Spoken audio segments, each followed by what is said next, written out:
What's up guys, Twice here with another online deck profile. This one for Dragonic Kaiser Crimson, the amazing new Legion for Dragonic Kaiser Vermilion that came out in G-Booster 2, Soaring Scent of Gale and Blossom. Really strong, I like the way the deck runs. Really glad to see Vermilion coming back in some way because it was one of the best cards in the game for a long time. And it's pretty cool how it doesn't really have to rely on G units for its main strategy. It can use just the Legion itself for its main strategy. But jumping right into it, one Spark Kid Dragoon for the starter. It's good. It's the grade 3 searcher. The classic starter for any Vermilion related deck. And yeah, consistency is always helpful. You want to be getting Crimson as much as possible in this deck because he's just that good. Then I went with some Retro, 8 crit, 4 draw, and 4 heal. Malevolent Djinns are really helpful, and since this deck doesn't rely on a specific archetype, then I could run the old school crits. And yeah, this in particular has been really helpful in setting up some stronger columns when I need them. Then grade 1s, this was kind of a hard lineup for me to decide on, but based on what I've tested it as, it's worked out really well. So of course, 4 Dragon Dancer Anastasia, the unflipping Perfect Guard for Narukami, really helpful in this deck because she's really my only way to mitigate cost, and just overall is super useful for a cost-heavy deck, which sometimes this can definitely be. Then 4 Egghelm Draco Kid. You really need this card on rearguard as much as possible, because if he's on rearguard and your Vanguard's in Legion, then you can clear your entire opponent's front row every turn for no cost, regardless of what damage you're at. So you really do need to have 4 of this in the deck, purely for getting Crimson as often as you can to minus your opponent consistently. He's what can help get the momentum of this deck going a lot faster. Then 4 Taunt for Brawler Arc, really good just when your Vanguard is in Legion and your opponent's rearguard is put in the drop zone, so that's a really good part of his ability. Then he gets plus 3k. Works really well with this deck. Actually, a lot of the Brawler support works really well with the deck because the Brawlers are designed around Legion and not just Brawlers, so they can work with a wide variety of Narukami decks. So I definitely like using the Arcs, and they can make some really strong columns. Then I run 2 Rising Phoenix. Some people like to run 3 or even 4 of this. I don't see why. The Soul Blasting is good for filling up the drop zone and drawing, just for consistency purposes, but I never found myself ever really needing this card, and plus its 5k base can be kind of a hindrance. So 2 is good, and so far it's done its job pretty well. And then grade 2s. An interesting lineup. I'm still kind of unsure about it, but I like what it's done so far. 4 Militarism Brawler Risei. Same thing as Arc, gets plus 3 when you retire or just put one of your opponent's rearguards in the drop zone. And I do actually run Shotgun Blow, so it's good to have these cards in the deck anyway. And then 4 Dragonic Death Scythe, really good, just call them, counterblast 2, and retire anything on the field. Mostly for back row units because the front row is no problem for this deck. It's the good boosters and the starters that I need help killing. Plus nothing really counterblasts that much in this deck anyway. So, Dragonic Death Scythe isn't really that heavy of a card to run. And then 3 Voltage Horn. I don't use this card all that often simply because it's a gen break, and I can pretty much do anything that I need to in the back row with Dragonic Death Scythe, but Voltage Horn is a little cheaper of an option. Counterblast 1 when he's boosted and attacking a Vanguard. You can retire any one of your opponent's rearguards, or rather your opponent chooses one of his or her rearguards to retire, and then binds that card face up.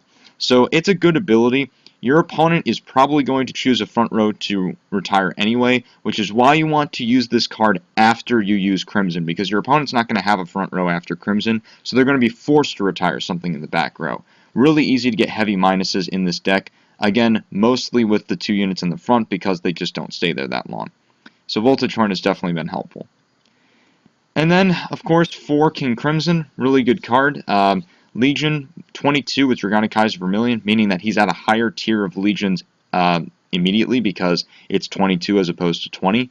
So he's always going to be forcing out a 15k shield from your opponent for 1 to pass by simply being in Legion, and that's really helpful. The first Legion with a limit break, once per turn you can choose the act of your Legion mate, and then it has no cost for that turn. So basically, once per turn you're going to choose Vermilion's limit break and remove its counterblast 3 cost so that you can get the 2000 power and the ability of attacking the opponent's entire front row in 1 attack. So for virtually no cost, and especially if you have Egghelm Draco Kid on the rearguard, every turn you can clear your opponent's front row no problem. Then he's got a really useful secondary skill of Soul Blast 1. If you have another unit in the center column, which you always will if you're in Legion, then it'll get +2. Pretty easy cost to pay. What I do like is that if you are using the limit break, which you should be, again, every turn, then he'll hit 26k base by paying this cost. And that's a really key number by himself. And then with a nice booster, I mean, you can force out a lot of good shield with this card and always clear the front row. I'm saying that a lot because that's where this deck shines. Your opponent never has a front row because of this deck, because you're free to kill it whenever you want. And that's why it's so strong. And why I think this deck is going to be one of the more prominent ones coming out of this booster set. And then I run 2 Shotgun Blow, because he's just a good alternative. Legion 20k with Risei. Abilities Counterblast 2 when he does Legion. You can pay the cost, and your opponent chooses 2 of his or her rear guards, retires them, and then if the number of units you have is more than your opponent, then he's going to get an extra critical. So it's really easy to get that extra critical with this card, but the cool thing is that because your opponent is going to usually retire their front row anyway, then he can kind of be the alternative for Crimson if you don't have him on the field yet. So I do like to run him as a nice alternative, and he is a Legion, so he'll work with Risei and Arc in getting off their abilities. And then for the G units, I run 4 Zoros. Good card. If when his attack hits, your opponent chooses one of his or her rear guards, retires it, and then and then you choose up to 2 cards from your opponent's drop zone and bind them. It's really cool how Narukami's taking on like a Nubatama-esque strategy of binding cards, except now they're doing it from the drop zone, which not only prevents your opponent from legioning easier, but especially against a deck like Grand Blue, is going to be a big pain for your opponent getting the units they need from the drop zone. It's also a great counter to the new Neonectar stuff. So Zoros is an excellent unit to stride first and foremost, and sometimes I actually like to use him over Conquest Dragon. But Conquest Dragon is incredible.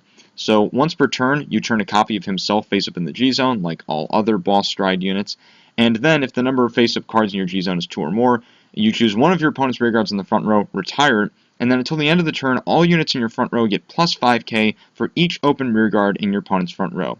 Again, this deck is very good at keeping your opponent's front row open, and this is why Conquest Dragon is actually a really good complement to Crimson, because if your opponent's front row is pretty much always open, then you're always going to be able to get a plus 10k to your entire front row, and that just, I mean, it adds ridiculous pressure to this deck. Combine it with something like Death Scythe to just clear more cards, and I mean, you're able to get so much power and minus your opponent so easily that I really don't see a good deck that's going to come in contest with this one quite yet. I haven't seen any of the Great Nature, Neonectar, or Aquaforce stuff, and I don't know how the new Gear Chronicle and Royal Paladin units are going to help their decks, but so far, this one tends to outplay other decks simply in the mechanics and the power that it gets. So yeah, really like this deck. It's really fun, it's really powerful, and yeah, good old King Crimson's going to reign supreme, hopefully, in the new meta. So anyway, hope you guys enjoy. Remember to always like, comment, and subscribe for more Team Zenith, and have a great day. Keep card fighting. We'll see you next time. Goodbye.